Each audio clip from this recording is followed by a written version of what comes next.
Hi, this is Elwin and welcome to Module 1 of the Ethical Influence Institute.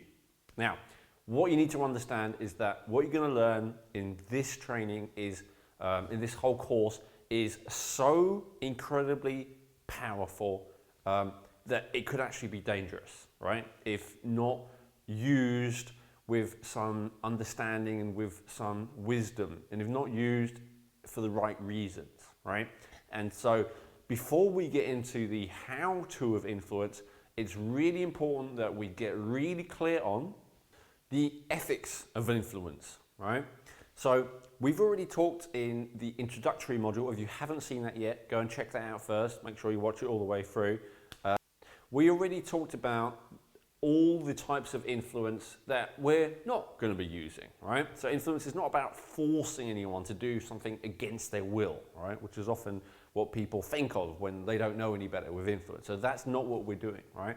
Nonetheless, what you're going to learn is so powerful and so profound, and if actually applied in the way that you're going to learn, so effective, that we really need to be careful to apply it only for the forces of good, only for good reasons, right?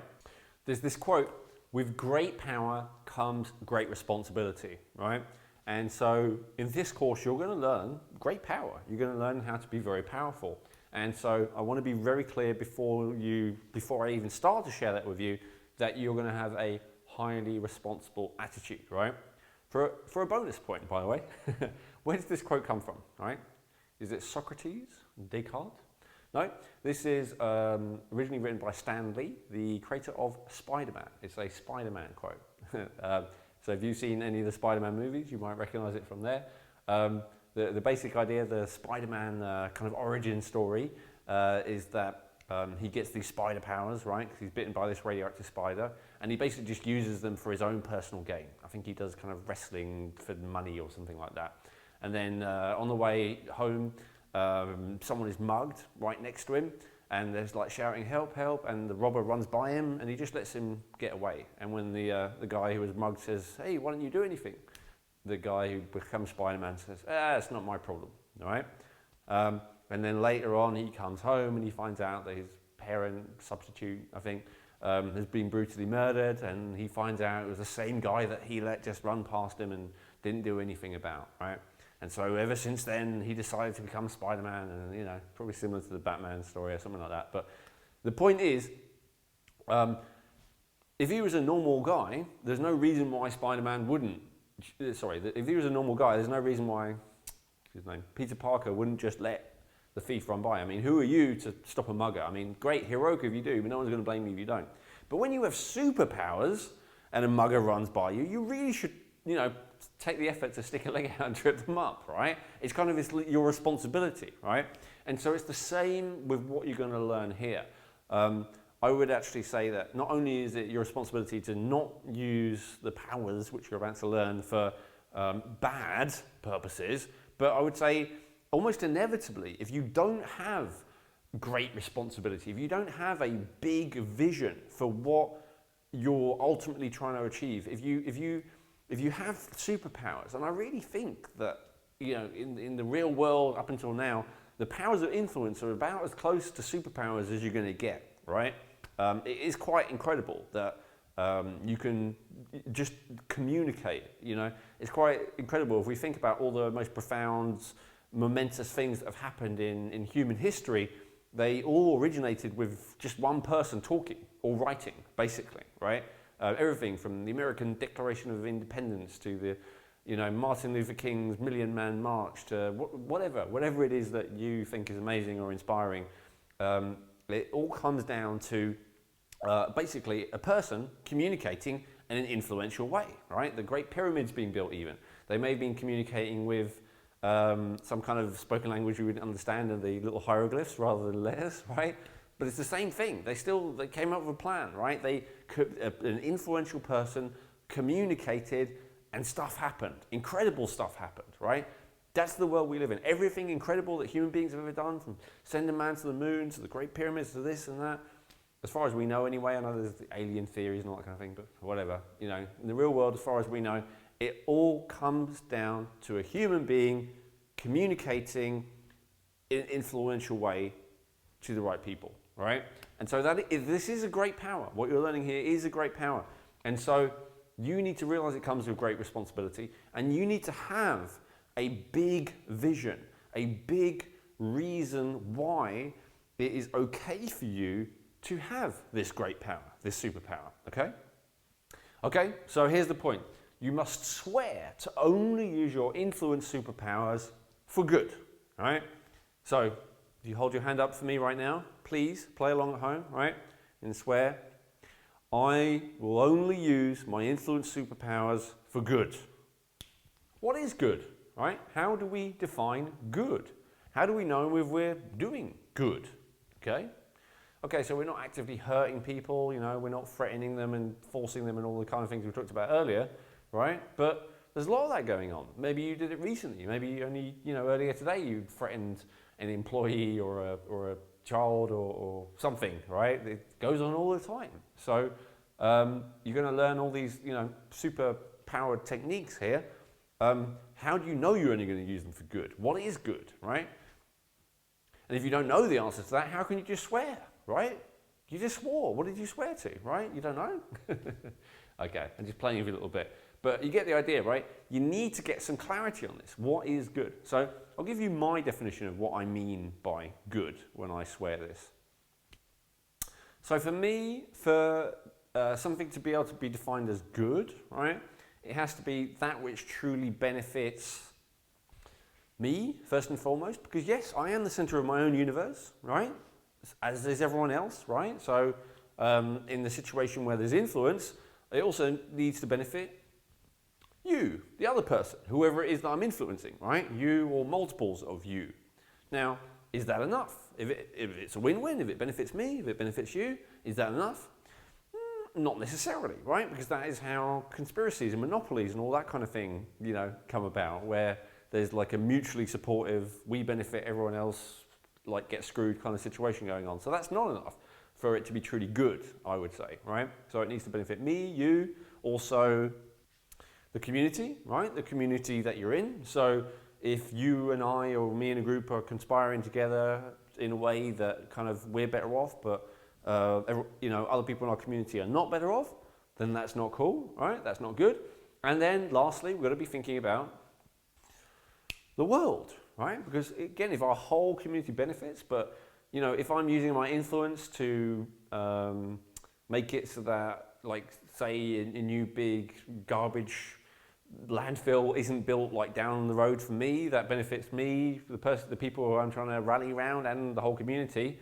But if my, you know, bottom line proposal is to move the garbage dump like 100 miles down the road to like the next town, that's not really benefiting the world, right? So that's a, you know, it's an okay cause, but it's not really a truly good cause, I would say, right? It's just it's a neutral cause at best, right? So because it's a lot of energy and fundamentally it doesn't make the world a better place. So that's quite hefty criteria, right? But this is the criteria that I use and what I would encourage you to use. So in order for me to use my influence superpowers, right, for good, and for you to do the same, I would say you've got to ask yourself, does it truly benefit? Truly, right? Truly now. We're going to talk about how to define benefit in a second. Yeah, we're going deep with this, man. Right? So does it truly benefit me and you, or whoever it is that's being influenced, and the whole community that we're in, and in fact the whole world, right? And when I say truly, I mean, you know, not just instant gratification, right? Not only short-term thinking, long-term thinking, big picture thinking, overall thinking, deep thinking, honest thinking. With all of those things in mind, is it overall beneficial for me, you, our community, and the whole world? The answer is yes, it's probably good. Now, the one tricky word in that statement still is benefit, right? Who's to say? Who's to say whether something's beneficial or not? That if you were to do a class in ethics at a university, I haven't done it, but I've spoken to people who have, apparently you get lots of these kind of things, like is it ethical, you know, is it right to if you were told that you have to stab one person in the heart or push them underneath a train, but then 5 people would live, Is that an ethical thing to do? You know, and they're kind of what's the word? Unilateral, I think that's the word. Thing to do, like it would be, well, yeah, of course that makes sense. Owen, rationally, yeah, if I push someone under a bus and 5 people live, then that makes sense, and I would do it. And some people are like, no, I would never do that. I couldn't kill someone, even if it would save 5 people. Da, da, da. There's all kinds of ethical quandaries, right? And hopefully none of us will ever be in that situation, right? The Sophie's Choice kind of thing is a famous example, like someone did this terribly cruel, sadistic thing of making a woman force and choose between which child she would kill, and if she didn't choose, then they'd kill both of them, so she had to choose which one would live. And of course, in China, with a only one child survives policy, there was a kind of real issue for a while for a significant portion of the Chinese population. I know my best friend when I was young was Chinese, and him and his 3 brothers were in England because his mother and father escaped because she had a second child and he refused to give it up. So anyway, all these kind of ethical issues, right? Real life ethical issues as to what truly defines benefit, what truly defines right. So who's to say whether something is beneficial for you and me and you and the community and the world? Who's to say, right? The answer is you. You have to say. You have to make that choice. If you let yourself get into I don't know, who's to say, I don't know, kind of a state about the whole thing, then you will not be able to be an effective influencer, you'll not be able to be an effective human being, and you will go back to the same fundamental quandary, the same fundamental stagnation, stroke struggle, stroke stress that we talked about in the introductory module, right? So you need to resolve this. You need to get some clarity on this. And so there's 2 things I'm going to recommend for you. The bottom line, to be an ethical influencer, you need a powerful reason why. You need a powerful reason for you to be an ethical influencer, right? Just to get by, just to get what you want, that's not good enough, right? That's not you taking on great responsibility, right? So you need to take on great responsibility if you want to have great power, if you want to make a real difference, right? And so what you need is a big picture vision, right? Something that's fundamentally beyond you. Now, you may have a big picture vision for the whole world. For most people, that's not actually practical and it's not helpful, right? So it may be something significantly smaller, or maybe you ultimately will change the whole world, but for now, you need to focus on something that just feels doable, right? So, however, often to start with the whole world is the best place. So what I'm going to challenge you to do right now during this training, before you finish watching, is to actually just stop procrastinating, stop getting lost in the infinite possibilities, just make a decision as to your big picture vision, your big reason why. Why you are going to be an ethical influencer. What difference are you here to make in the world? What difference are you committed to making in the world? So let's create your big vision, right? So this is a workshop type of training. So either pen and paper or using the screen, right? Follow along and actually do this exercise, right? If you don't, it's up to you, but then I can't guarantee that you will be successful with this program, right? So please just follow along and do it. Don't get trapped in the bullshit of procrastination. Don't get caught in the bullshit of perfectionism either, right? Just do the exercise. And if later you refine it and you realize it's, you want to come up with something different or something better, then that's fine, right? But just do something good enough for now. So step number 1. So the biggest challenge that most people have with creating a big vision is feeling still, even if you're outside the helpless victim stage, just feeling helpless when you come to consider the big picture, right? So sure, within your own world or your own community, I commonly hear, I can imagine you you wanting to create a community and you're all like eating organic food and living together and living with the earth and, or starting up a retreat center, all this kind of thing. I hear that all the time. But then I say, okay, so what are we going to do about the 9 billion people that are going to need to eat, healthy food by the year 2050 that are projected to going to be alive by then, right? and you know, they don't have an answer for that. I don't have an answer for that, right? And the reason is because it just feels too big, right? Now, again, you don't have to change the whole world, but I recommend you start with that, right? So step number one, just start with imagining for a second, visualizing, imagine that you have godlike powers, right? Because that gets rid of the number one limiting factor for almost everyone when it comes to creating big vision, which is feeling helpless, feeling impotent, feeling like it's too big, right?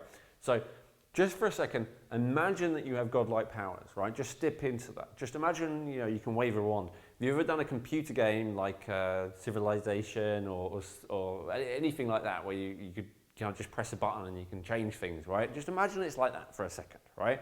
Imagine you can change anything, because you have these godlike powers. So imagine that's the case. So here's the question: what would you change, stroke improve, right? What differences would you make? So pause the video and write it down. If you could change the whole world and you had godlike powers, what would you change? Go for it. Write stuff down. Write as much as resonates with you and then come back. Okay, so I'm going to assume that you've done the exercise. Do the exercise if you haven't, by the way. This is really, really important, right? So whatever you just wrote down on the spot, that's probably something that's important to you. It may not be something that you realize that's important to you. It may also be that you just wrote whatever kind of happens to be in your mind at the time, and may not be like the number one thing when you really consider it that really is important to you. Or you may realize, oh my God, I never realized that, but actually now I think about it, that really is important to me. Either way, right? It's okay. The bottom line is you've got some stuff down that is true for you, right? And by all means, you can keep on working on that and refining that. So out of that list that you've got there, just consider it for a minute. Don't spend too long, don't procrastinate, but just consider it and ask yourself what one or two things out of what you wrote down are the most compelling to you. Again, not the most doable. We're not in the world of what can I achieve and all the rest of it, right? We're just, if you had godlike powers, now you really got a chance to think about it. You're not just rushing, writing stuff down. What is the most important thing to you?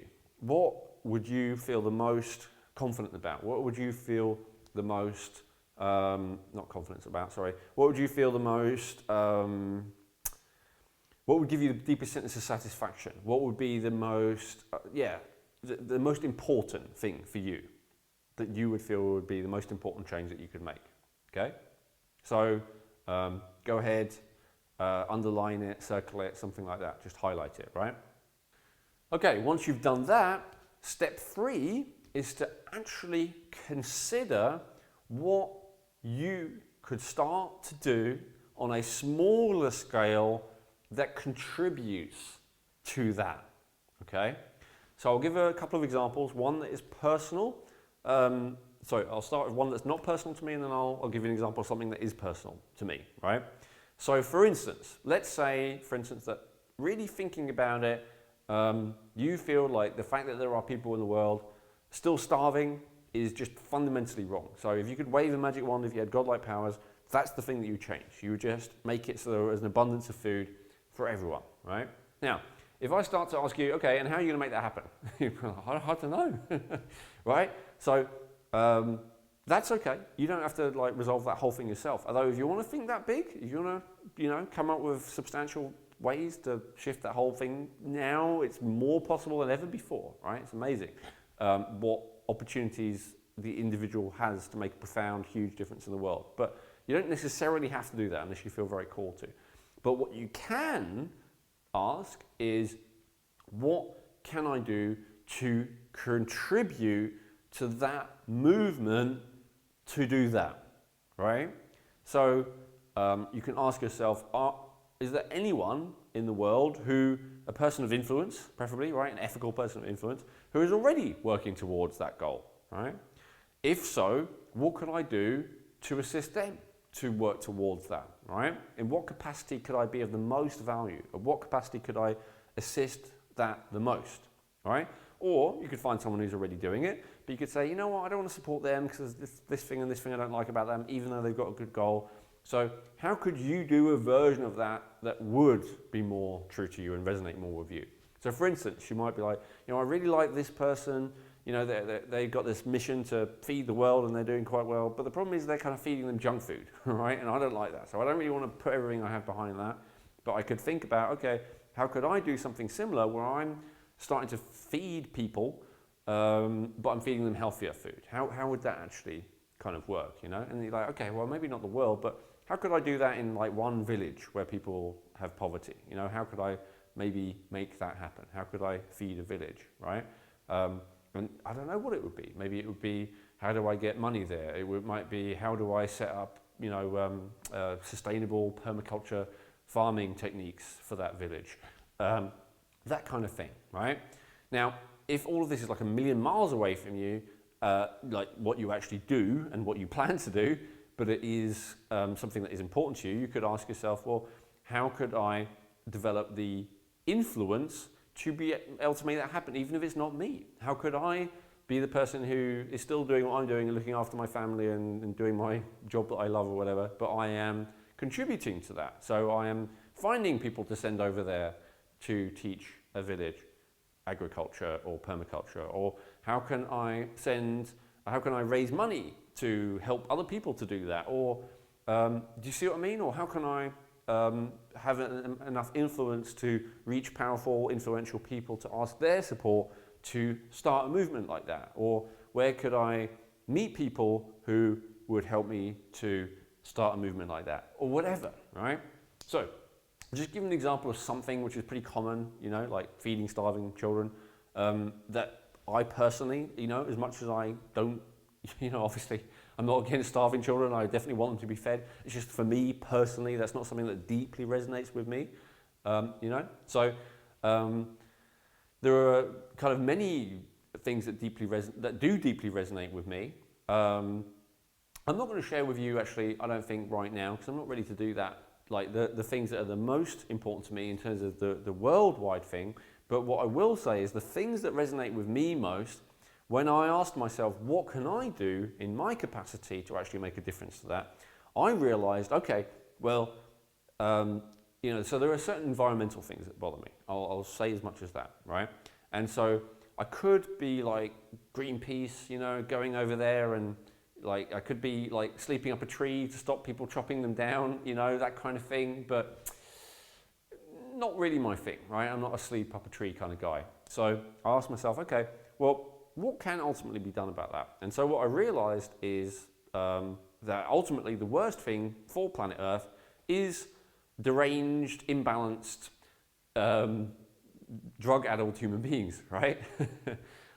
Which is most human beings, and unfortunately way too many human beings in a position of power, right? So I realized the difference that I could make, which resonates more with my mission and what I am good at and where I can add value, is I can help to make as many people as possible healthy, happy, sane, balanced, present, and all the things that lead to them making better decisions, which then lead to a better world. So you see, that's quite indirect, but I still see it as direct. It feels real for me. It feels true for me, right? So you know, another thing that I really, you know, dislike is child abuse, right? So again, I could do Save the Children, stuff like that, and there's nothing wrong with that. But I personally feel like, you know what, like just trying to rescue people from situations like that, that's obviously good, but I want to go more root cause than that. So I want to help people to not be so screwed up and so in self-hatred and so in pain and so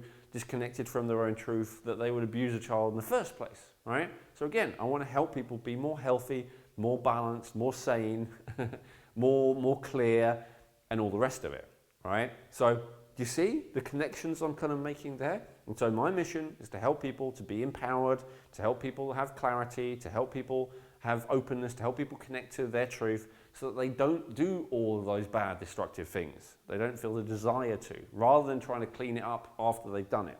That's my personal preference. Now, I'm not trying to make anyone wrong. There are absolutely children out there right now who need saving from abuse. There are absolutely children right now out there who need feeding, right? So there's nothing wrong with that. That's totally, but that's just like, that's not where I come from, all right? So I hope the different examples, like the more classic example and the more where I come from example, give you an example of what I'm asking you to do in step 3. So consider, with that big picture in mind, whatever it is that's your number one thing, What can you do to make a difference? Okay, and remember, we're not at the place yet where we're coming up with something to tell everyone else yet, right? So this is just for your benefit. So what you should have now is a list of things that you care strongly about, that you would change in the world, one or two things that you specifically consider to be the most important, and the specific things that you can do to contribute to that vision, right? Now, obviously, like the simplest version of this is I can do a job which benefits me, the world, my community, and the other person, the other people, that raises money that then I can send to this cause, right? It could be as simple as that. But I would recommend a little bit more of an integrated approach like that in most cases. Here's the crucial thing. You have a big vision that is something greater than you, right? That's step 2, right? You have that. I tricked you into it by telling you about the godlike power thing, right? You have the big vision. I'm not saying it's all down to you, right? If you have a vision of, there being no abused children, no starving children, I'm not saying that you now on your own have got to make that happen, but realize if that's the number one thing for you, that is now your greater responsibility. That is your reason for using your superpowers. And so always connect it back to that vision with step number 3. What can you do to make a difference with step number 2, right? So whatever your vision is, decide what it is, as you've already done, decide what difference you can make, and then act from there. Okay, I hope that's clear. Now, the next thing to really clarify, to make sure that what you're doing is good, other than this big vision and what you are going to do towards it, and again, as I say, this can be refined over time and should be, right? But you need something to start with. So if you haven't decided, don't procrastinate. Do it, right? Make a decision for now until you come up with a better one. And don't keep changing your mind, right? Kind of don't only think about this stuff, really act, right? So if you decide that it's the thing about no one being starving anymore in the world, then really start taking action towards that before you change your mind, right? Or whatever it is for you. Okay, so the next thing to be really clear on is, what do you stand for, right? What do you stand for? What values do you stand for? Now, this is something that's covered very often in many different personal development things, so I'm not going to give it a lot of time here because I bet you've probably done this before, but I just wanted to mention it and remind you to do it again within this particular context, or remind yourself of it if you've already got it clear, all right? So, very crucially, what do you stand for and what do you stand against? And if that question leaves you a little bit flummoxed, I'll simplify it for you. What do you love and what do you hate, right? Of big abstract principles. So I'll give you some examples, right? What I stand for is empowerment. I stand for integrity. I stand for freedom. I stand for compassion. I stand for truth, right? These are things I stand for, just as an example. And what do I stand against? I stand against slavery. I stand against lies, right? Lies and dishonesty. I stand against apathy and pessimism. I stand against a victim mindset, right? These kind of things, right? So these are the things that I'm against. So what do you love? What do you hate? What do you stand for? What do you stand against? Get clear on them, because these are going to be your compass when real life situations come up, right?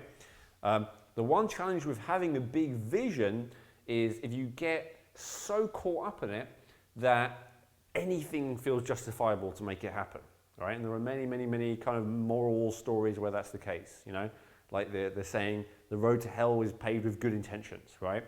So in your mission to, feed the world, maybe you start getting involved in something that's a bit shady, and before you know it, you're kind of paying off and bribing, warlords, because then you could get the food to the people who need it, and that starts to feel okay, and then kind of you're starting to have the people distributing the food carrying guns, and then they start to get fired on, so you have to answer the question, do I fire back again, and da-da-da.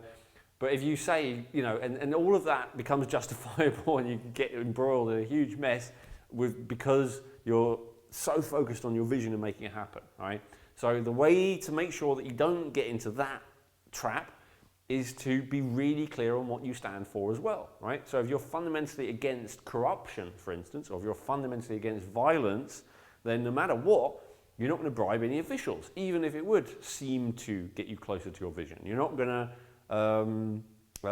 carry guns, whatever it might be, right? I'm giving kind of big extreme examples, but this is real life stuff, that comes up all the time, right? So I'm really against like a victim consciousness, for instance. So I will not like take on customers or clients who have that, even though they would bring in money and revenue, which would allow me to fulfill my bigger goals, right? But that's something that I stand against. So like it holds me back in terms of not having as much money to do what I want to do, my big vision, if I turn away clients like that. But I will turn away clients like that anyway, because I'm fundamentally against that, right? Does that make sense? Okay, so that's like a real life situation for me. You will have these real life issues all the time as well. So you need to be clear once you become a person of influence. So you need to be clear on that before you start. What do you stand for? What do you stand against, right? A list of qualities. Get really clear on that. Make sure you write it down, and then, so pause, write it down, and then we'll go on to the last bit. And so last part of this, and this kind of leads on from the what do you stand for and stand against. What are you not willing to do for anything, right? Even to fulfill your vision, right? So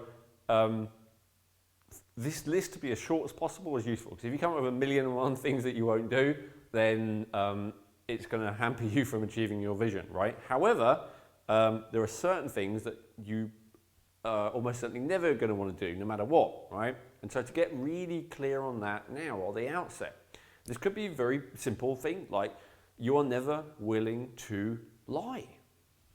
It could be as simple as that, right? I know that's been a big one for me, right? And so there are all kinds of, is it okay to lie to people if it spares their feelings? Is it okay to lie to people if it's ultimately in their best interest, and da-da-da? Now, I'm willing to withhold information, right? That's different. I'm not saying you have to tell everyone everything immediately. So that's okay for me. I'm willing to not tell someone something that they're not able and open to hearing yet, right? But I'm not willing to outright lie, okay? So that's a distinction that I've made. That's a line that I've drawn in the sand, right? What are you not willing to do, right? Could be lie, could be, use guns, it could be bribery, it could be whatever, right? What are you not willing to do no matter what, okay? This may sound like a silly question.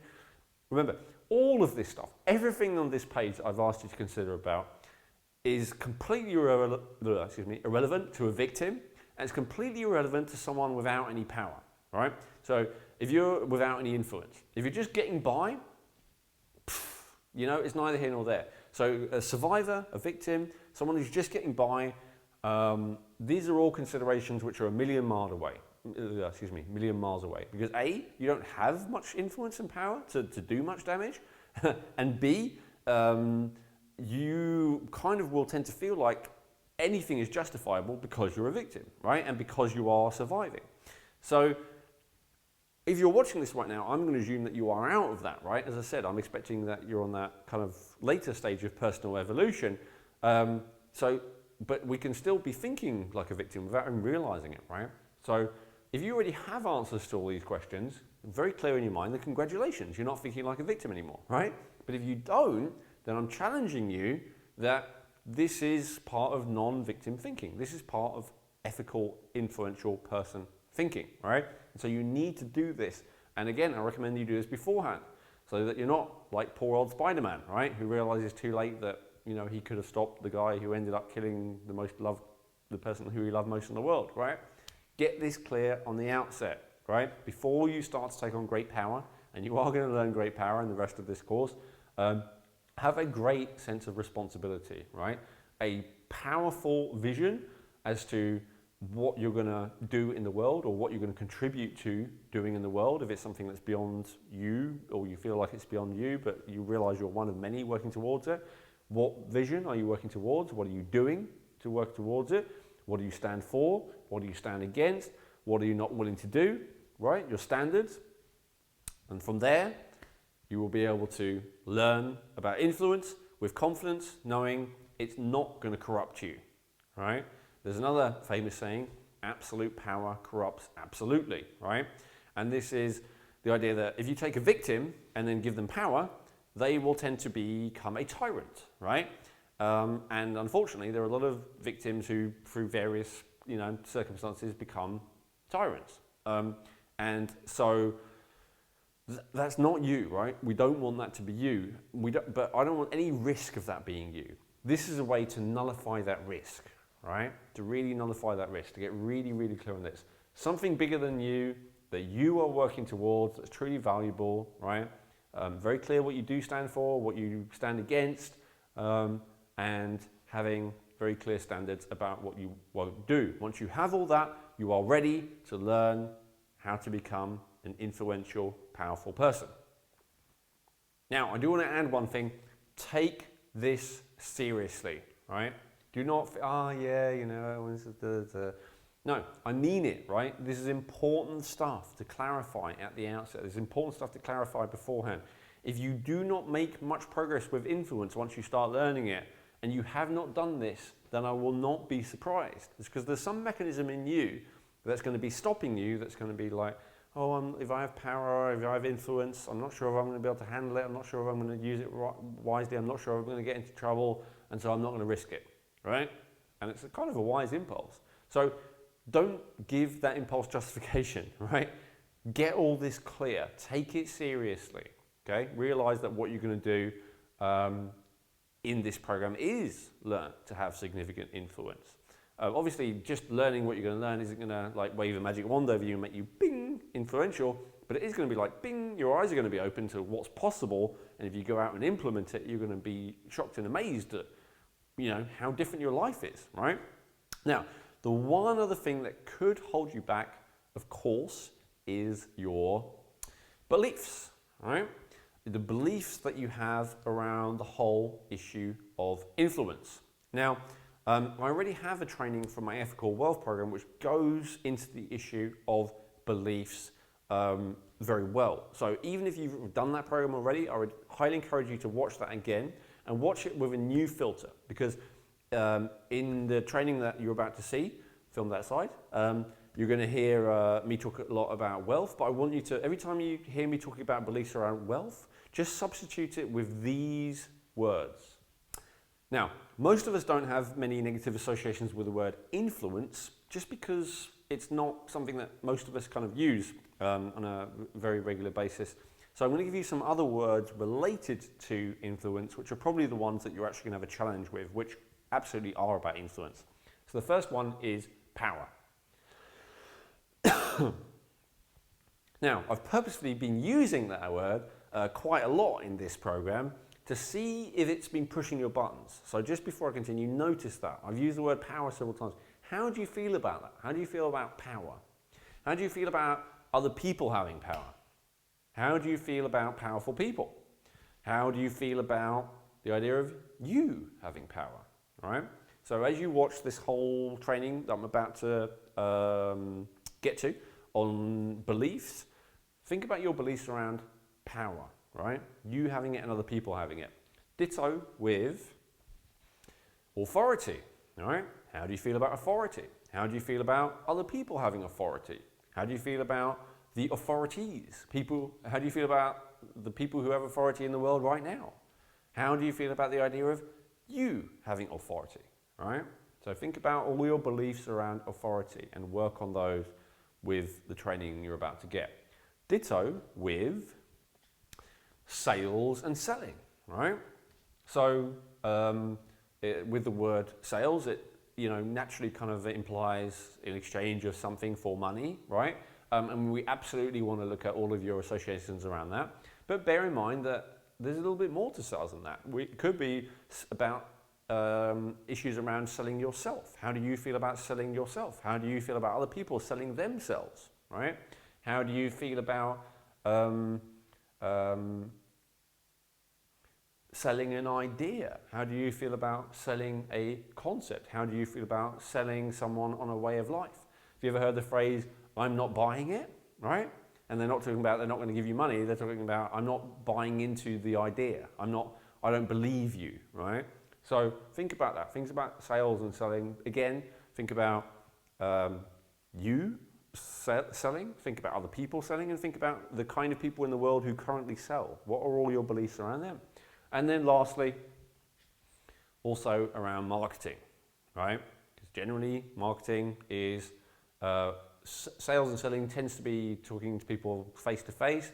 Marketing tends to be how you reach a mass of people without actually even being there, right? Generally, that's generally the distinction. So again, how do you feel about that? How do you feel about other people marketing to you? How do you feel about the people in the world who currently do marketing? How do you feel about the idea of you doing marketing, right?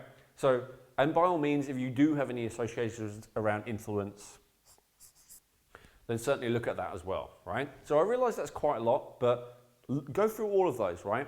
Work out all your beliefs around all of these issues. And when I say work out your beliefs, what am I talking about? Well, for that, I'll hand over to the training from the Ethical Wealth Program, where it's going to guide you through the whole process of what to do with all the beliefs that you have around these areas. What we need to understand is that the number one block to experiencing abundant wealth is not actually, as we just are kind of pre-programmed to believe, outside circumstances. Now, this is not something that's unique to wealth. This is something that's unique, that's particular to every area of success. We always believe it's, or we are at least pre-programmed to believe that it's outside circumstances that are affecting us or blocking us. So when it comes to wealth, it may be that the area that I live in is impoverished. It may be the recession. It may be that my parents weren't wealthy, so therefore I can't be. It may be that I haven't had the education. It may be that there's just no jobs out there. It may be whatever. You see, it's always something external, and that's our natural pre-programmed tendency, is to focus on the external, because it's a lot less painful in the short term than taking responsibility, right? If we were to say, well, the reason I'm not wealthy is because I haven't created a situation, a life for myself where I'm wealthy, I have not changed myself to be someone who can create wealth, then that kind of lays it all on us, right? And so it's easier, it's tempting to blame the outside world. So what's the truth? The truth is that it's your own beliefs, right? And so by beliefs, I'm talking about something really fundamental. In fact, let's go into that. Let's explore what beliefs actually are. So beliefs tend to feel like absolutes. And so what do I mean by that? They don't feel like beliefs. By definition, the kind of beliefs that you know and realize are beliefs are not really what we're talking about here.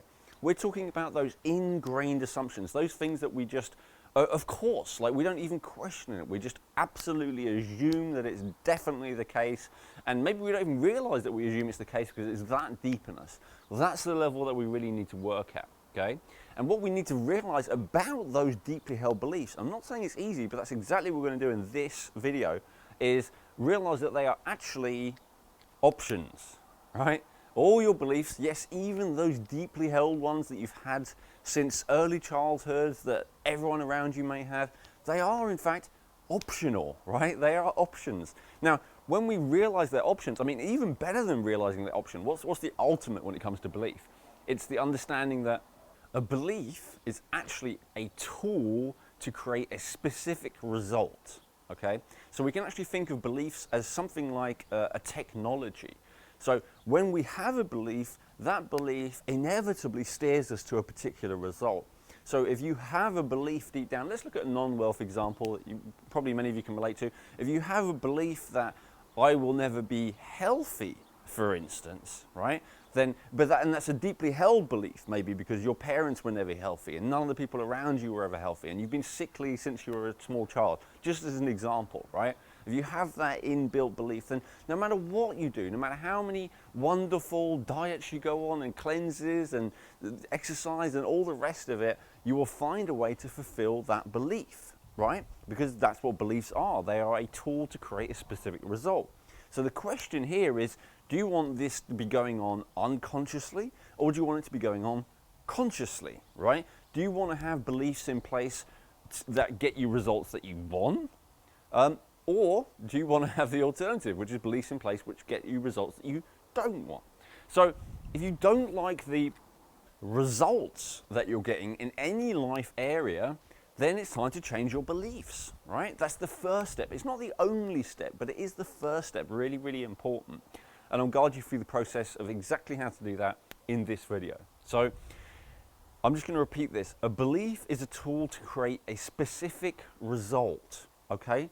Now, again, we don't feel that way. We feel they're absolutes. They're like handed down by our parents, by God, by society, by tradition or whatever, and we are just, you know, we have no choice about them. So we've got to realize they're an option, but it's more than just we can choose. It's a tool, right? Which means that you can take on a belief and, you know, at some point in the future, you may even decide to scrap that new belief because you've discovered an even better belief which will get you a result that you realize you want more or that you actually want.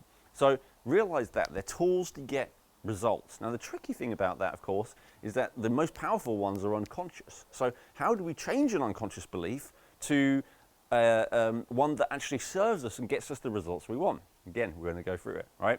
So first of all, before I'm going to teach you how to change it very quickly, what is a belief? Let's really define that.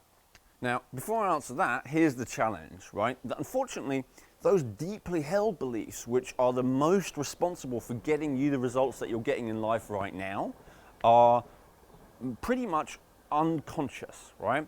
So they are, so the beliefs that are the deepest and unquestioned were formed when we were young, and our ability to perceive accurately was poor, right? Now I realize I'm putting that in quite strong terms, but purposefully so, right? A 2, 3, 4-year-old brain, even younger, 1-year-old brain, is not able to perceive life very accurately. It's not able to come to accurate conclusions about accurate life situations. Why? Well, for one, it's got incredibly limited data. You had incredibly limited data. I had incredibly limited data, right? A 2-year-old brain has incredibly limited data. So it's often going to jump to conclusions. Second of all, a 1, 2, 3, 4-year-old brain is not fully formed. I mean, I could get into this in detail, but I won't. But the bottom line is that our ability to think clearly at that age is, well, it doesn't exist, right? It doesn't actually fully form until our mid-20s. But let's just say that at least before 7 years old, we're living in kind of like a dreamscape. Like we really don't get the difference between our imagination and the real world. So, you know, to think that these beliefs that were set in place, let's say before the age of 7, let's say before the age of 25, because that's really when the ability to think totally clearly should fully form. I say should because it doesn't always, right? They're very likely to be wrong, okay? So this is a problem. So the other thing is some beliefs maybe were accurate once upon a time, right? But now are simply out of date, right? So let's think of an example of this. Let's think of a belief which I had, which was really deeply held, that profoundly affected the quality of my life, and that I wasn't even aware of. And let's make it a non-wealth one again, just for now, while we're talking big picture. So, though this is related to wealth, certainly. So, a deeply held belief I had is that the world is a scary, unsafe place, okay? And the reason why I had that belief is because my world, you know, was probably like a few feet all around me as a 1, 2, 3, 4-year-old, and within that I had, you know, a father who would hurt me, would beat me, would hit me, whatever, and I had a mother who was careless, and at one point I drank some pure bleach from a kind of sealed sippy cup baby bottle thing, and I almost died. I had to go to the hospital to have my stomach pumped. Now, not pumped. So, because of those incidents, I formed this belief that the world is a fundamentally scary place. All of the world, the whole world, right? So very limited data. Because of my experience within a few feet of this kind of flat in Amsterdam, right? And these two people, I formed the belief that all 7 billion people were scary and untrustworthy and were going to hurt me. And all, you know, the face of the planet was a scary place, right? With very little data, massive generalization. And that was a belief that stuck with me.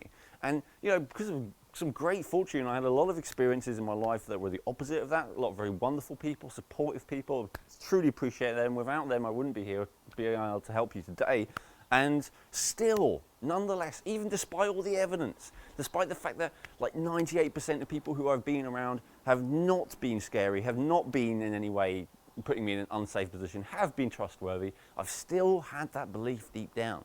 Even worse, when you have a belief deep down, your reticular activation center, the part of you, or system, the part of you which is kind of selecting what data to observe and what data to ignore in your brain, will tend to see that which conforms to your belief. So I have had a fair amount of untrustworthy people in my life. I have had some violent people in my life. to a large degree because I have attracted them, I have put them out because they conform to my beliefs, right? So this is really, really important. Now, I hope you're able to relate to this in some way, you know, in yourself. Maybe not, you haven't got the same belief there as me, although that's quite a common one, but you know, start to think about that and start to see how that relates to the situation you have with wealth, right? So maybe if your parents, like my parents, also never had money. There was never enough money. And so I had a belief that there was never enough money, right? We're always low, they're always scarce. Again, is this true for everyone? No, it is true for the majority of people though. So unlike the safe one, it's very easy to maintain that belief because you can bump into people and, have you got enough money? No, I haven't got enough money. Have you got enough money? Oh, no one seems to have enough money. Oh, well, then there must not be enough money to go around. This is a very easy belief to get stuck in, right? Because there is so much supporting evidence if you're wanting to look for it. However, there is another avenue to go down with a different belief that will bring you very different evidence and a very different life experience. So that's what we're going to go into. So now we've understood how important these beliefs are, let's look again what it is and specifically define what it's made out of. So a belief is going to be made out of a combination of three things, right? Number one, image, stroke images, right? So in terms of the world as a scary place, maybe I had an image in my head of my father with his hand raised up, right? That might be something that was in there for me deep down. And still, you know, if someone approached me, maybe like a man who reminded me of my father and was angry and he was just angry and there's no chance he'd hit me, but I would get that image in my head, right? Of, do you want to whack around the head kind of thing, right? So that's an image as an example. With the example of the wealth thing, with there not being enough money, I might have an image in my head of like my mother counting out coins from her purse, you know, to try and pay for the shopping and realizing that there's not enough, you know, and having to think about what items to put back again, right? So these are visual images, for example, right, with these two beliefs. Then there are a sound or sounds, right? Now, this will usually be the form of kind of words in our head, right, being spoken. So it could be, you know, the world is a scary place, or I can't trust anyone. That could be a sound I have in my head that relates to the first belief. Could be a sound I have in my head around, you know, I'll never have any money, or there's no point trying to get any money, there isn't enough money, whatever, right? These are kind of words and phrases and things that we say to ourselves. And then lastly, we have, so specifically bodily sensations, right? Could be feelings and emotions as well, but these are ultimately rooted in bodily sensations. So the NLP people among you will probably recognize those as visual, audio, and kinesthetic. You know, that's absolutely relevant. However, I also want to draw the analogy between this and what you learned in the introduction video. Have you seen the introduction video yet? If you haven't, please do watch it all the way through. It's very, very relevant, right?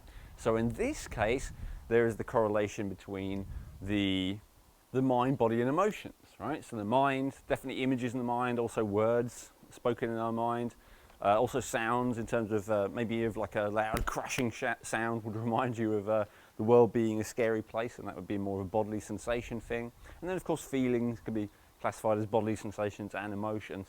Not an exact correlation, but you can see the basic point, which is that all of these things are product of mind, body, and emotions, which are, remember, not the things to ultimately be identifying with. And so this is where this training kind of matches up with the previous one.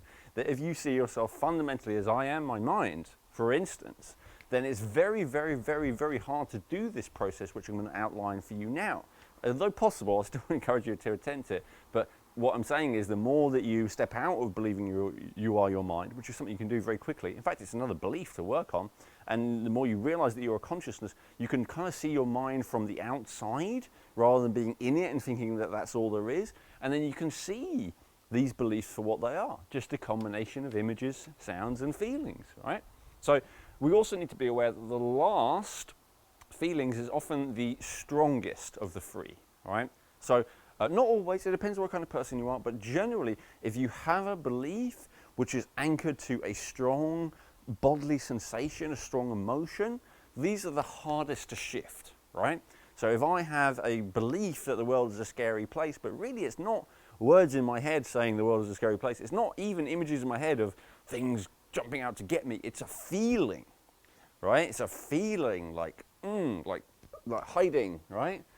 That's actually usually the most tough to undo and to replace. Possible, of course, I'm going to show you how to do it, but just so that you're aware, don't underestimate the power of these. And just because you have a belief and you can't really associate many images or sounds around it doesn't mean it's not there. So you may say, well, I never say to myself in my head that the world is a scary place, Owen. I never say to myself in my head that there's not enough money to go around, or that it's impossible for me to have money. It doesn't matter if you say it to yourself. It doesn't necessarily matter if you make pictures of it. If you have a strong bodily feeling around it, then that can anchor that belief in deep, right? So just be aware of that.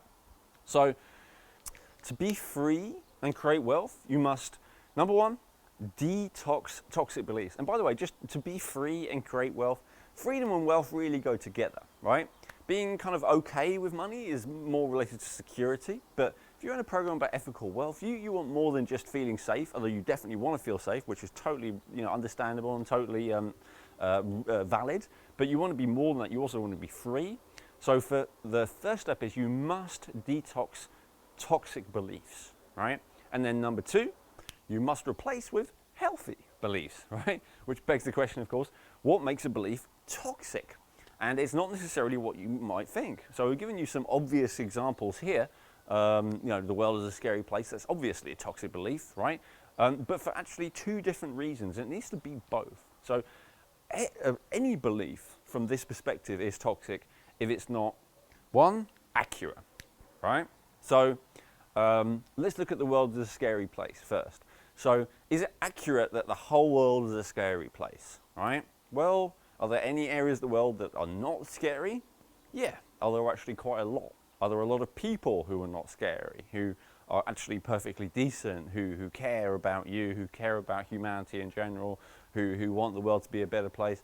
Yeah. So it's not accurate, right? And ditto for the whole issue of there's not enough money to go around, right? Now that one, you may actually believe is true. It's much more common, as I say, although both of those kind of negative beliefs are actually common. But again, as you'll learn throughout this program, it's not actually accurate at all. And so you need to kind of question that. You need to find out if it's accurate or not.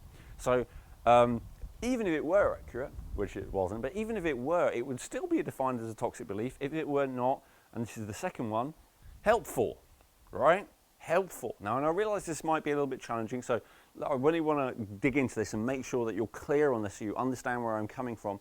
Ultimately, it's up to you whether you want to take on this definition or not, but I highly encourage you, for the sake of giving this a go, right, to really immerse yourself in this and really try this on for size, this belief system, right? For a belief to be not toxic, for a belief to be truly healthy, it needs to be accurate and helpful, right? Accurate and helpful, with an emphasis on the and. So just because a belief is largely accurate, that doesn't mean it's necessarily worth holding on to, investing a lot of energy in. Because if it's accurate but useless, what's the point? What's the point in investing in it, right? Because we only have so much capacity for belief. So why invest in something which is fundamentally unhelpful? So you may have a belief, for instance, which is accurate, that every kilo of flour contains 0.01 grams of rat droppings. Now, that may be accurate. You may be able to pull up some factual data and say that definitely is true, right? And yet, unless there is a way that you can avoid that, is that something that's really worth investing your energy in, right? Ditto for, I see a lot of people who are addicted to fear getting in all kinds of things. So, okay, so it's accurate to say that you have a 50% chance of dying of heart disease statistically. But is that worth investing your belief in? Is it helpful to you? Well, again, maybe it is. If you take that to mean that, you need to work really hard to keep your heart healthy and that encourages you to exercise, I think there are better, more positive ways to motivate yourself, but you could say it's helpful, right? But most people, they don't use those kind of negative beliefs in such a positive, proactive manner. They just use it as a reason to scare themselves and to limit themselves and to keep themselves constricted, right? So it needs to be accurate and helpful, right? So what we need to understand is that most beliefs that we have, most beliefs especially that we gain from our early childhood, are neither, right? We could debate the grey area a lot like I did there. You know, some things are accurate, maybe they're not helpful, still not worth it. But the bottom line is most beliefs that you have right now, I know this is a challenging statement, but bear with me, try it on for size, see if it works out in reality. Most beliefs you have right now are neither accurate or helpful. Now, what's the exception to that? If you genuinely have the life that you have created for yourself, that you are very grateful for, that you are very fulfilled with in all areas. Now, I know you're going to say, oh, I do have that, Owen, otherwise you wouldn't be joining a course like this. Maybe you're already very happy with your family life, or maybe you're not, but maybe you're very happy with your career, or maybe you're very happy with your charitable work, maybe you're very happy with your connection with God, maybe you're very happy with your body, maybe you're very happy with a lot of things. That's great, okay? So to that degree, your beliefs are helpful, right? But probably that's going to be a result of some beliefs that you built later in life once you're able to think clearly, right? Mid-20s onwards, unless you were very lucky and you just happen to have had some really awesome parents who instilled in you some very powerful, empowering beliefs from childhood. If so, congratulations. I don't meet many people like you, but you know, you do exist, so that's great. But for most of us, these early beliefs are neither accurate or helpful, right? And we need to realize that. So with that in mind, with that presupposition, again, you don't have to believe me about that, just assume that it's probably true, right? For the sake of argument, for this exercise, for this program. If you ultimately decide, actually, Owen is wrong, that's absolutely fine. But let's assume it's true for now. Let's play that game, okay? So given that that's the case, let's look at what we actually do to transform these beliefs and therefore transform our whole life. Because remember, the beliefs are tools for getting results. So change your belief, change your results. Now, one more thing I want to share before we get into the how-to is to understand why you're going to experience resistance to this and why everyone does, right? And the reason is because we identify with our beliefs, okay? This is the natural thing to do. So we have a belief that the world is a scary place, and then someone comes up to us and they start questioning that, and they start showing us it's actually not true. Our natural reaction is not to go, oh, thank you so much, you've liberated me, I really appreciate you showing me that I was wrong and that you're right, right? That's not our natural tendency. Our natural tendency is to resist, defend ourselves, right? Defend our beliefs that we identify so deeply, even though they are killing us, even though they are poisoning us, even though they're toxic. We have a tendency to fight to defend them, right? So we have to realize that's the case. And again, the more that we are identified, the more you believe I am my mind, the more that's going to be the case. The more that you realize I am consciousness, right? I am consciousness, and my mind is more something that I can choose to go into, I can observe from the outside, rather than feeling like I am my mind, the more that we will tend to enjoy this process and find this process easy. The more we're identified with our mind, and then usually therefore our beliefs, to body and emotions as well, and therefore our beliefs, the more that we will tend to fight to protect them, because we think that they are us, because that's what the word identify means, right? Believing that it is me. I identify with means I believe it is me. I identify my belief that the world is a scary place means that that is me. The fact that the world is a scary place is me. And so if you tell me that's wrong, you tell me that I'm wrong. You tell me that I am toxic. You tell me that I am invalid, right? And therefore, I don't want that. No one wants to be wrong. No one wants to be intoxic and invalid. So I fight to protect it, okay? So this, we have to see through this. We have to realize our beliefs are not us, okay? Your beliefs are not you. Your beliefs, in fact, are not your beliefs, usually. They're handed down from parents, from culture, from tradition, from happenstance, more than anything, right? Just you were randomly born into this particular situation where it was kind of violent and you were helpless and therefore you believe life was scary. That wasn't like a belief that you need to hold on to and attach to and identify with. It was just happenstance. You just happened to be born into that position, right? If you were born into a different position with less violent people around, then you wouldn't have that belief. So it's not you. That's the thing to be really, really clear about. So realize you are consciousness. You are the questioner. You are the one who's going to do this process I'm going to share with you now. And the beliefs are not you, right? They are tools to get results. That's all they are, and that's all they will be, and that's all they've actually ever been. It's just that it's been going on unconsciously, and you've made the mistake that we all do of identifying with them. You got that? Okay, let's get to the how-to. Okay, so let's get into it. The how-to, your freedom blueprint. Now, this whole course is called the Ethical Wealth Blueprint, but this specific technique is the freedom blueprint because this is what's going to help you to achieve freedom from those toxic negative beliefs in the area of wealth, but really in the area of anything. So any area of your life where you're not getting the results you want, you can apply this process to great benefit, okay? So in the examples that I'm going to give for this process, they're going to be wealth examples, but please remember that you can apply them to anything, right? Which is why it's the freedom blueprint. So step number one, and it's the IIRRR system. Not very catchy, I know, but kind of easy to remember. We could call it, what can we call it? I2R3. How about that? I think that's pretty cool.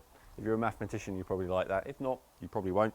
Anyway, number one, what's the first step that we need to do? The first step is that we need to just investigate. Okay, so investigate. What does that mean? It means don't take my word for it. All right, I've said a lot of things to you. Hopefully, at least some of which are very controversial, and I don't want you to take my word for it. I want you to investigate, right? So ask yourself, is this true? I'm not getting the, almost inevitably, if you're watching this training, you're not getting the results that you want in the area of wealth. Even if you're a millionaire, you're not getting the results that you want. You know you can achieve more, you know you want to achieve more. So what is holding you back, right? Investigate this supposition that I've given you that it's your beliefs holding you back. So investigate and ask yourself the question. So ask yourself, what beliefs do I have around, and then ... So in this case, it's what beliefs do I have around money?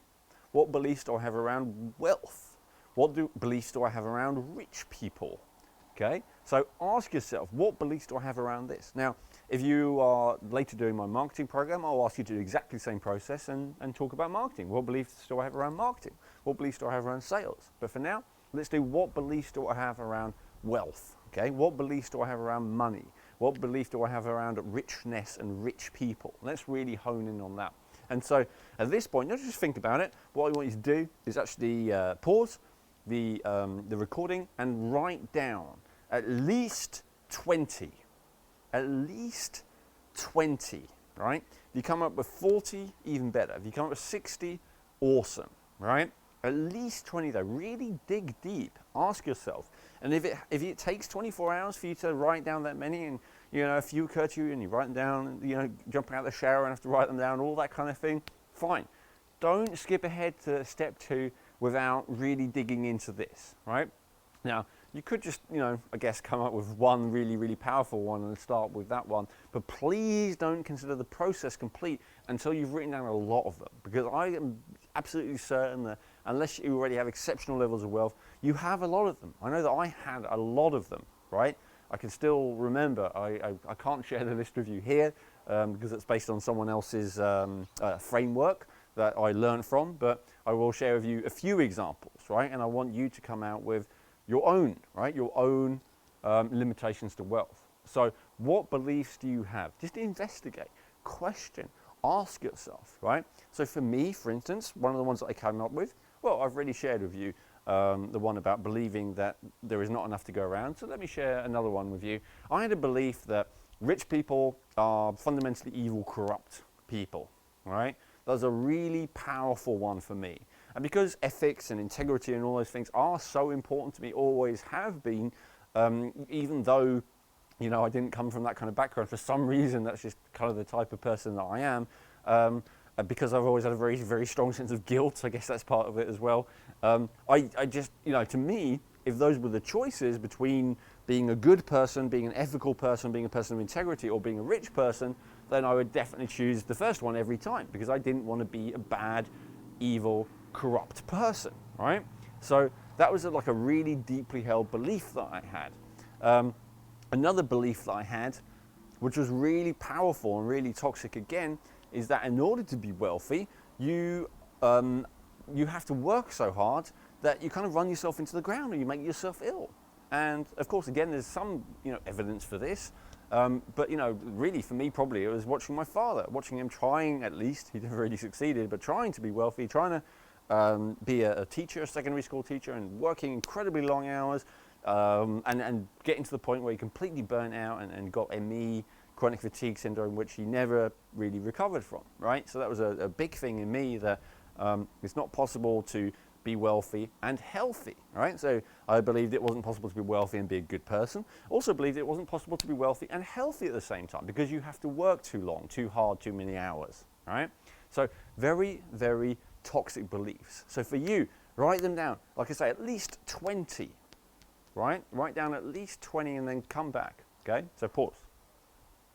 Okay, so I'm expecting that you've paused, that you've written down 20. Now, have a look through your list and look at like your top 2 or 3, like the ones that are the most powerful, the ones that you have the most, and again, especially a bodily feeling, like a visceral reaction, like when you read, like for me, I wrote down a lot of them as well, but there was like those 2 that I shared with you, they were like strong. They were like, ooh, yeah, ugh, that was like a strong, visceral bodily reaction. So put a star next to or underline the 2 or 3 that you have the strongest reaction to. Okay, go ahead and do that. Okay, now once you have those, step number 2 is to interrogate. All right, interrogate. Now, I could have just used the word question, but I want to use the word interrogate because I want you to really dig into it, right? Imagine that someone's trying to sell you on this belief now, I imagine that you're kind of a shrewd person. You don't consider yourself a foolish person who falls for some kind of scam. So imagine some kind of scammy con men kind of type comes to you and you have a strong feeling of kind of distrust for them, and they're offering you some kind of opportunity, right? Some kind of investment maybe. And you want to you're not just going to dismiss them outright because you never know and you want to be polite, but you're going to really ask them, right? You're going to really interrogate them about this so-called opportunity, right? And I want you to treat your beliefs that you've just discovered in that way. Really interrogate them, right? Really see if they are offering something of value, or whether, like a con man offering a con, they're really just trying to trick you and basically provide you with nothing, no real value. So there are 2 kind of key questions that we want to ask, which actually break into a lot of different questions. So the 2 main things that we want to really get to with these beliefs are, first of all, what results are you helping me get? Or some version of that, right? What results is this belief, what are you leading to, right? So examples. So with my first example, with my belief that in fact, let's do the second one first. With my belief that it wasn't possible to be wealthy and healthy at the same time, what result did that belief help me get? And I can see it got me 2 different results depending on what I was doing. When I was trying to earn money, the result that would come, even when I really wasn't trying to earn money very well, I was just working hard at my minimum wage job, the result that belief helped me get is that the more that my money went up, the more that my stress and exhaustion and adrenal fatigue went up, and the more close I got to a complete full-on collapse, right? Now, again, that's a different way of looking at it, because on one hand we could say, well, the fact that all of that happened, Elwin, that's proof that my belief was true, right? But don't look at it through that lens. Instead, I'm inviting you to look at it through this different lens, right? That rather than the belief being true and therefore it being a self-fulfilling prophecy, the idea that the belief is actually creating that result, right? So whatever it is for you. What was the other example? With the example of ethical and wealthy. Well, the simple outcome of that for me is that because I had that belief, I just didn't try anything and in any opportunity where I was offered a way of having more money. I remember when I was back still working as a chef and they offered me a promotion. I refused it because I kind of saw what was going on in kind of upper management level and office politics and all that kind of thing. and it kind of, you know, I had that association. I could see that if I got promoted and I got more money and I got more wealth and I got more security financially and all that kind of thing, then I would have to sell my soul to do it, right? So that was my belief, and because that was my belief, that was the situation I ended up in, where that really kind of was the case, right? So that was the result of the belief that I had, okay? So really get clear on that. What results these strong beliefs that you've underlined or that you've starred are leading you to. So that's the first thing, right? So do that first and then come back to the next section. Okay, now you've looked at that, we're going to look at the other really interesting question, which is this. Are you always true, right? Are you always accurate? So we're asking the belief. Are you always accurate, right? We're asking the con man. Are you always accurate? Is this investment always pan out, right? Is there any potential downside? Is this genuinely risk-free, right? In the case of investment, with this case, are you always true? Is it true that all wealthy people are bad, evil, corrupt people? Is it true that all wealthy people are overworked and stressed and exhausted, right? Now, the reason why we're using the word always or all is because generally, because of the belief that we have, we are largely going to see what we expect to see. Right? We are largely going to have created our life to conform to our beliefs. So in my case, you know, I really didn't know anyone personally who was a good person and a wealthy person at the same time. They were not in my radar. I probably did, I just didn't even see them. I didn't see it. I was blind to it, right? So for me to ask, are there loads of them in my life back then? The answer is probably no, I don't know loads of them, right? So we're not asking that yet, we're just asking, are you always true? Is there anyone in the world who is both wealthy and a good ethical person, right? Now, what's interesting about this is almost everyone who has these beliefs, there is someone who does fit into that criteria, you know? If you're religious, it's maybe some kind of religious leader who you do look up and you do respect, and I guess you begrudgingly have to admit that they do seem to have, you know, a fair bit of money. They could be classified as wealthy. Maybe it would be an educator, like myself. Maybe it would be an author of books. Maybe it would be, I don't know. Maybe even if you're very anti-money and anti-capitalist, there may be, you know, some kind of speaker who speaks against money and who speaks against capitalism, but actually has a fair few quid in the bank. I've noticed quite a few examples of that. You know, so pretty much anyone, this is the point, anyone who is famous in any respect, even if it's only within their tiny world, you know, in their niche as it's often referred to, anyone who is prominent, anyone who has a position of authority or celebrity or both, inevitably, almost certainly, they're going to have a degree of wealth. Almost certainly, right? There are very, very few exceptions, but very, very few. So if there's anyone with any degree of influence in the world who you respect and think is an ethical person, then think is a good person, a person who, you know, means well, who's trying to make the world a better place, then they are almost certainly wealthy, you know, at least more wealthy than you probably are, and so that kind of busts that belief, right? It's not always true. Like I think I shared many times before, you know, one big one for me is when I first met Shazzy, right? And Shazzy is a leader in the raw food world, and I had this belief before I met her and spent any time with her that she must be in some way evil and corrupt, not really based on anything. I actually heard a few rumors to that effect, but, you know, rumors from untrustworthy people. And I met her, and she wasn't at all, right? I remember when I had my first client who was really wealthy. He was like a record producer. I probably shouldn't say who for, but yeah, for famous people who you've heard of.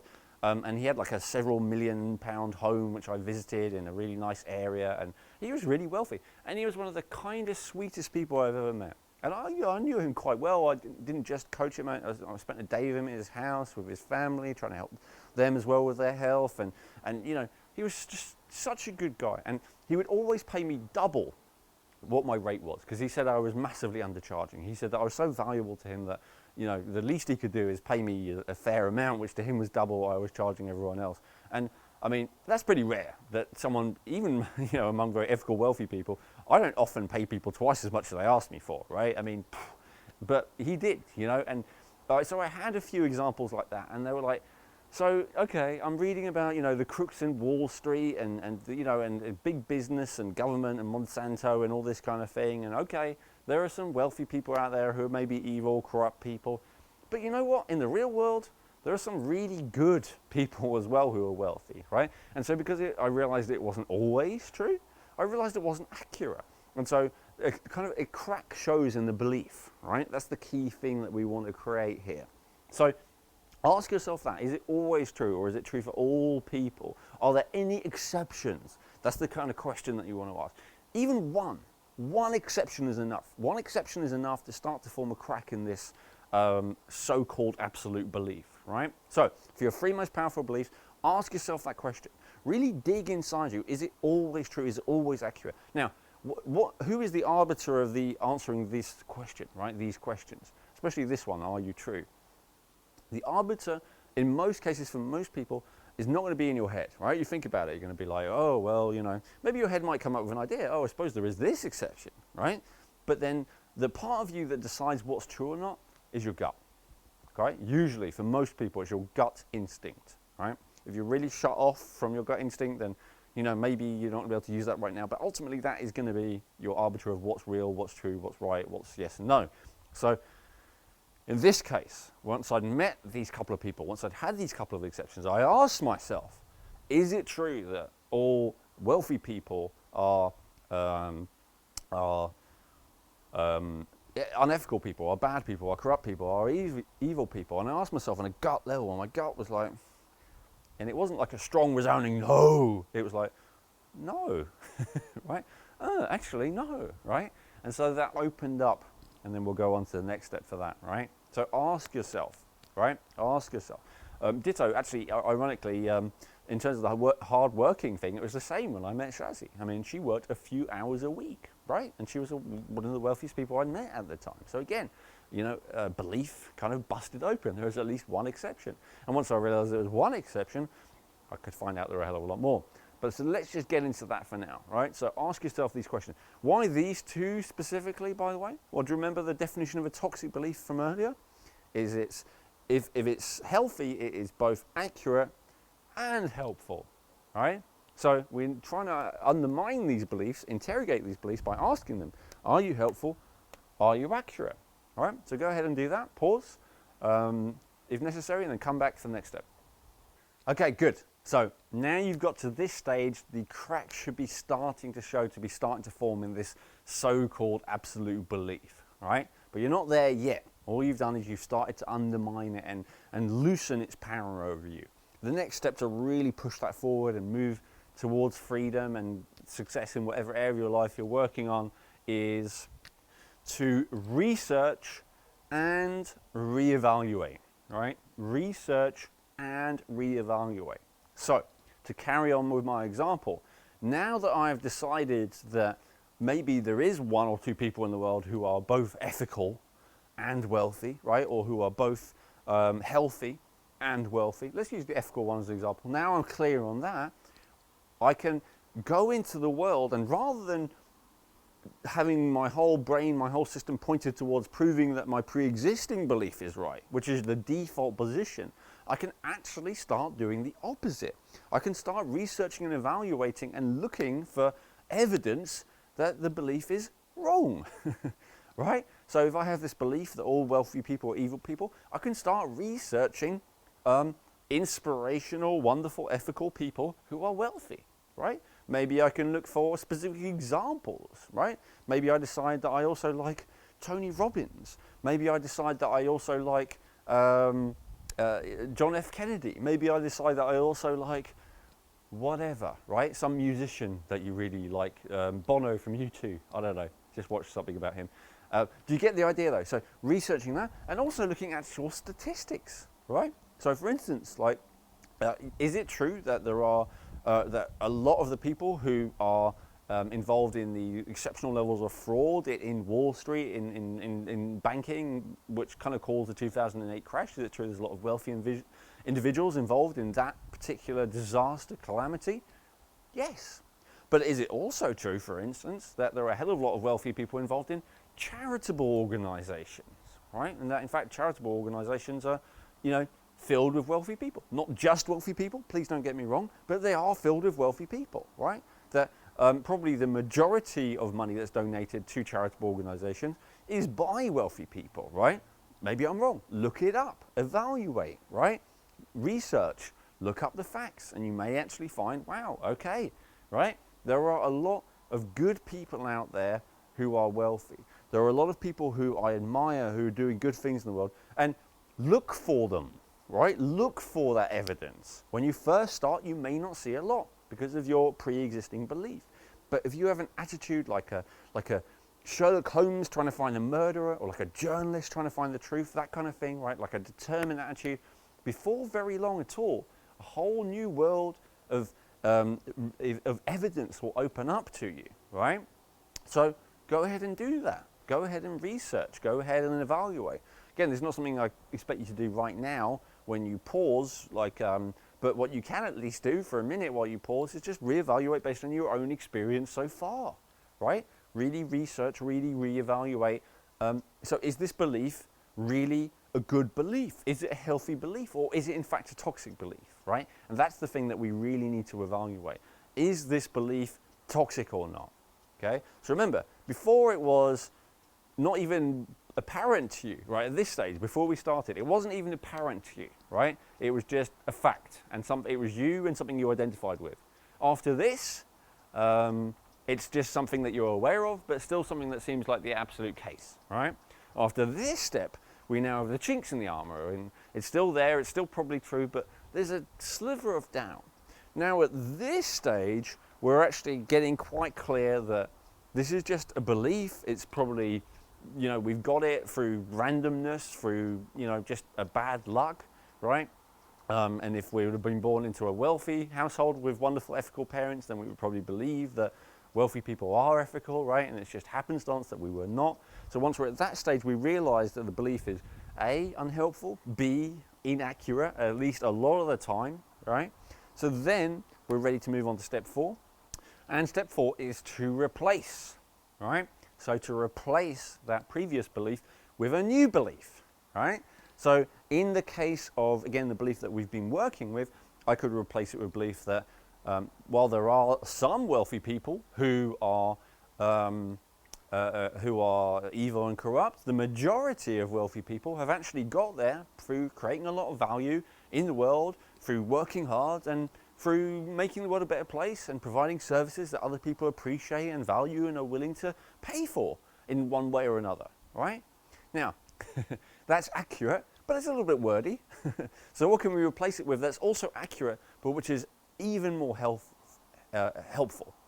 Well, I've already actually shared it with you in the introduction video. I have a deeply held belief that all truly wealthy people are good, ethical people. Truly wealthy people. Because those people who got rich by stealing, extorting, bribing, threatening, violence, all of those methods, drug dealing, whatever it may be, all the people who have reached that way, are they truly wealthy? Can they sleep soundly at night knowing that they are safe, that no one's out to get them, right? That they are secure, that they have done the right thing, that they're a good person, that people love them, that people appreciate them? No. And so they're not truly wealthy, right? I know, I've spent time with people who are in the kind of criminal world, unfortunately, in my early 20s, and I know that even the ones who were successful at that, rich at that, they were not truly successful. There's a great TV show, Breaking Bad, which is kind of very highly critically rated, but it's a great show about someone who, starts off with nothing in terms of money and produces large amounts of crystal meth, which is a very toxic drug, and ends up with just this huge locker full of cash, like $50 million or something like that. But are they wealthy? No. They can't declare it. They're constantly afraid that someone's going to catch them out, that someone's going to get them. It's terrible. That's not a life, and that's not wealthy. And ditto for the kind of crooks on on Wall Street and stuff like that. Same with them. They're not sleeping soundly at night. They're not able to fully enjoy the benefits of the money that they've accumulated because they're constantly scared that they're going to lose it, that someone's going to take it away from them, that they're going to be thrown in prison, that they're going to be caught, right? So they're not truly wealthy. So that's a more helpful and accurate belief. Do you see that? How all truly wealthy people are good people, right? And the majority of people who are rich actually are good people as well. I have that belief. It's certainly panned out in my real life experience. And again, the facts kind of back that up.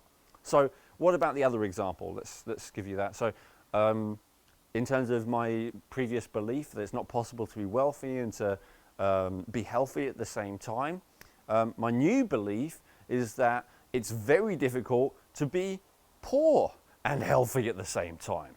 And it's very, very easy to be wealthy and healthy at the same time. What's my evidence for this, right? Did my research? Well, these days, unfortunately, in the world that we live in, it's expensive to be genuinely healthy. It's expensive to buy organic food. It's expensive to live, or at least it often is expensive to live in a beautiful, healthy location. It's in order to have the time and the energy left after a working day or before a working day to exercise. We need to not be working excessive hours, right?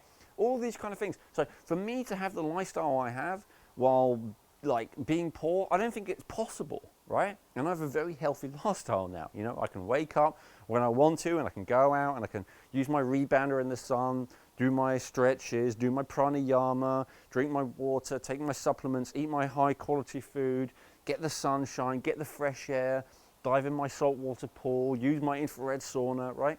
This wouldn't have been possible when I was on minimum wage, this healthy lifestyle, right? So it's completely flipped over. Now, I wish this weren't the case, by the way. I wish that everyone could be healthy for free, but again, we have to deal with the world as it is, not the way that we wish it were. Now, are there some things which are really, really powerful for health which are free? Yes. Okay, so there's not to not include anyone in that. You can do breathing practices, you can think in the right way, you can hydrate, you can exercise. All these things are free, right? Or very cheap. So true health is available to everyone to a large degree. However, if you were to do all of that stuff and be focused on good things with your mind and focused on what you're grateful for and focused on the goals that you want, all of that stuff which I teach, before long, you'll probably be wealthy, unless you have these limiting beliefs holding you back, because that's just the way that life works. Wealth is attracted to energy, right? And the more energy that you have, the more that you attract wealth. So, it's another belief that I have, by the way, very good one, and also happens to be true.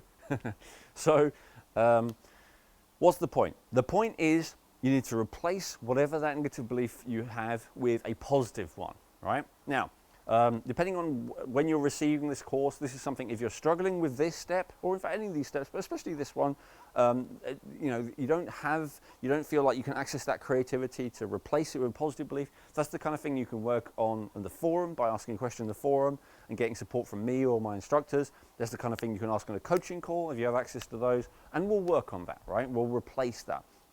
But work on doing it yourself, right? Ideally come up with your own, because whatever you come out with, it's going to sound more true to you than my suggestion or anyone else's suggestion, right? So whatever your negative, toxic belief is that you've now worked out, replace it, right?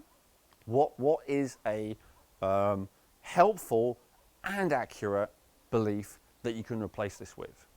And step number 5 is really to repeat, right? Repetition is the mother of skill. So that's certainly true when it comes to skill and kind of practical physical work, which I guess is where that saying comes from, but it's absolutely true with the skill of thinking in a way that is accurate and helpful, which is really what we're talking about here. Thinking fundamentally and then having that become real and true in your body, right? And it's important as well. When I say repeat, replace and repeat, I'm not just talking about only in your head. So I'm not just talking about having an idea of, all truly wealthy people are actually good people, but deep down the gut instinct is still, no, wealthy people bad, right? We need to get that deep down, and that's why we can't just start here. It would be very easy to just go, all right, or it's why we can't skip these 2 steps. It'd be very easy to go, okay, all right, you have a belief that all wealthy people are bad. Well, let's replace it with a belief that all wealthy people are good, or most of them are good. That would be simple, right? It would be a lot simpler than this whole process. However, it wouldn't work, because you'd still have this belief deep down on a gut level, on a heart level, on a visceral body level, which remains unchallenged. That's why we have to thoroughly do these 2 steps. We can't just take a belief and replace it on a head level. We have to really interrogate and dig deep into the body with these questions and really check in with the body and ask ourselves, and then really overwhelm our body with evidence to the contrary about this old belief before the body is ready to receive the new belief. So that's what makes this system different from maybe anything else that you've done so far, is these two steps specifically, right? Because in the New Age world, it's so easy to, what beliefs do I have?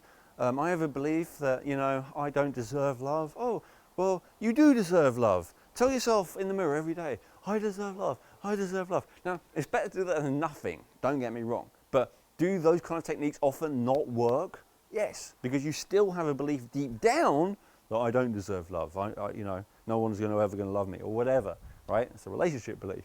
And just trying to replace it doesn't work. That's why you must, and by the way, so if you get to this stage, replace and repetition, and you feel like it's not working, it's not resonating, so you're repeating to yourself every day, this could be, so we've kind of done beliefs about the world, but let's look at the example of beliefs about self for a second, because these are the ones you especially want to repeat. So let's say I also had a belief, well actually no, I kind of shared it already, so I don't have to start again. The belief that I personally couldn't be wealthy and healthy at the same time, right? I definitely had that because of my experience with my father and from observing other people. So I had to repeat to myself over and over again, the more healthy I become, the more wealthy I become. And the more wealthy I become, the more healthy I can become. All right? Because those are factual statements. In my experience, as I say, the more energy you have, the more easy it is to create wealth. Whether it's literally in the act of being able to do more work effortlessly, or whether it's far more intangibly, but still very definitely in the sense that you attract more people to you, you attract more opportunities to you. That's absolutely my truth, my reality, my belief, my experience right now, and has been for years. And ditto with the other way around. The more wealth I create, I mean, yeah, sure, I could run myself into the ground, but I could invest in my health. I could invest in having more time off so that I'm able to, relax and replenish and recover and recuperate and restore and rejuvenate, right? So so that's an example of something that I replaced and then repeated over and over again. The more wealthy I am, the more healthy I can become. The more healthy I become, the more wealthy I become. The more healthy I become, the more wealthy I become. The more wealthy I become, the more healthy I become. You see? Repeat over and over again. And notice how I'm doing it. It's not the more healthy I become, the more wealthy I become. Because that's only on a head level. In fact, that's only my mouth. I think in my head believe that, right? But I'm doing it on my body. The more healthy I become, the more wealthy I become, right? You don't have to maybe do it as me, if that's not your style, although I hope it becomes your style, because that's the style of people with energy, god damn it. But I really hope that you can feel it in your body, right? Feel it in your gut especially. And with that repetition, it's going to become your truth. It's going to become reality. And how do you know this is working? You know it's working. Come on, how do you know this is working? Answer it before I tell you. Have a guess. How do you know this whole process has worked or not? All right? You guessed? It's because you have got different results, right? Remember what beliefs are, a tool to get results. So, now, obviously there is a time delay. You don't just do this and wake up the next morning with a bank full of millions, right? It doesn't work that way. There is a time delay. However, you will start to notice. It will be cumulative over time, right? Depending on how deep the belief was, how entrenched you were in a life situation that was not creating wealth, it may take longer. If it were not such a deep belief, if you were not so entrenched in a life that is kind of anti-wealth, then it may take a lot less time. I can't guarantee, either way.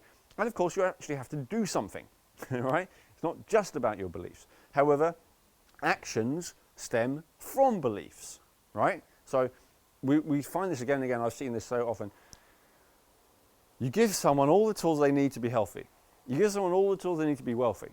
Those are two areas that I have helped people with. I'm sure I could get to the area of relationships one day, but for now, those are the two things that I've, gone to a lot of work to help people with. If I just give them the tools and they have beliefs that it's not possible in some way to achieve those results, they will always find a way to sabotage it, either with their action or with their inaction, or a combination of the two, right? Maybe they do what I recommend, but they also do something else which sabotages it, or they just don't do what I recommend, right? Either way, don't get the result. So yes, actions are crucial. Actually following the steps that you learn later in this program, crucial.